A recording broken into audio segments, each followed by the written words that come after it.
Hey, South Penalized Math Industry, and we're gonna do a short video on the gravity on Earth. So, when you think of gravity, what do you think of? Well, probably this.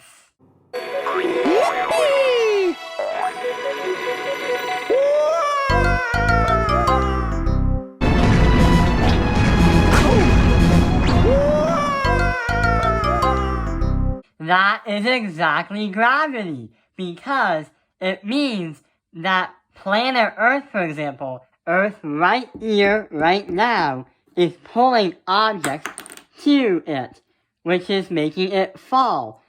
Earth has gravity, which means a force that will always push you down. So in this video, we are going to learn the formula how to calculate the force that is on an object when it's falling to Earth. To calculate that, the formula is the force on the object is going to be equal to the mass of the object multiply that by the gravity of Earth. The gravity of Earth is measured as how many meters you travel when you are falling to Earth.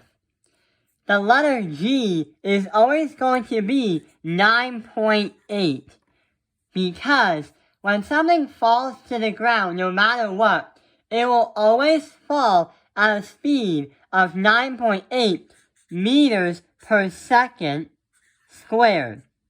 So every time a second happens, no matter how big it is, no matter how whatever it is, it will always fall at 9.8 meters per second squared. If you have an egg, for example, and a watermelon, and if you make them both fall at the same time, both would hit the ground at the same time, because their speeds are both at this. Earth will always pull you down at this. So let's look at a scenario that we're going to be showing. SpongeBob, this one's gonna be fun! We just whack each other with these giant ear cleaners till one of us falls off! On your mark, get set! Sandy, are you sure we're supposed to be standing up here? Go!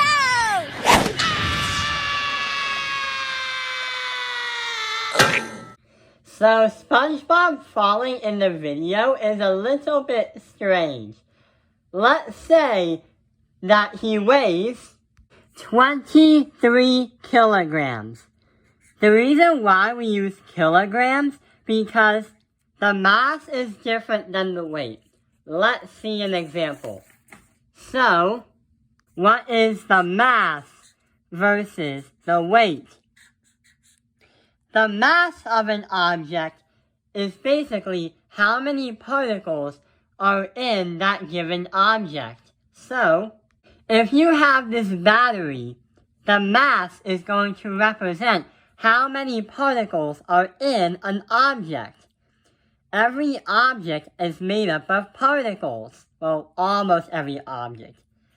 So, the mass is how many particles. On the other hand, the weight is a little bit different.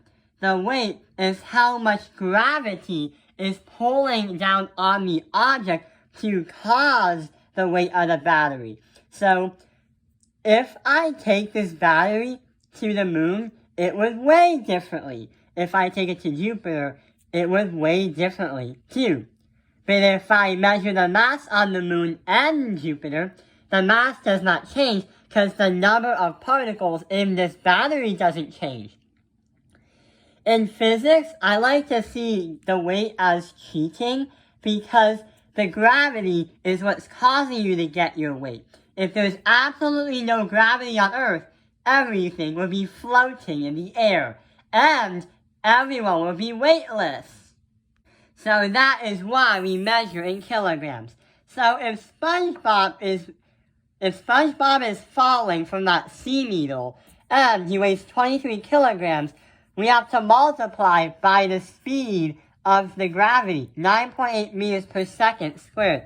So when we do that, we get an answer of our force on SpongeBob while falling is going to be equal to 225.4. But the measurement is going to be newtons. So a capital letter M, or newtons if it's spelled out. But why newtons? If we are measuring 23 kilograms, newtons is almost the same thing, but it means how much force is being applied in motion. So here's an example. Assume this battery weighs something. Okay, it does weigh something and it has mass. But imagine if I throw the battery and it hits the wall at fast speeds. For example, that is newtons because it's measured in the amount of force being applied in motion. SpongeBob is falling, right? And he's moving, right? And there's gotta be some kind of force that's pulling him down. And that is gravity.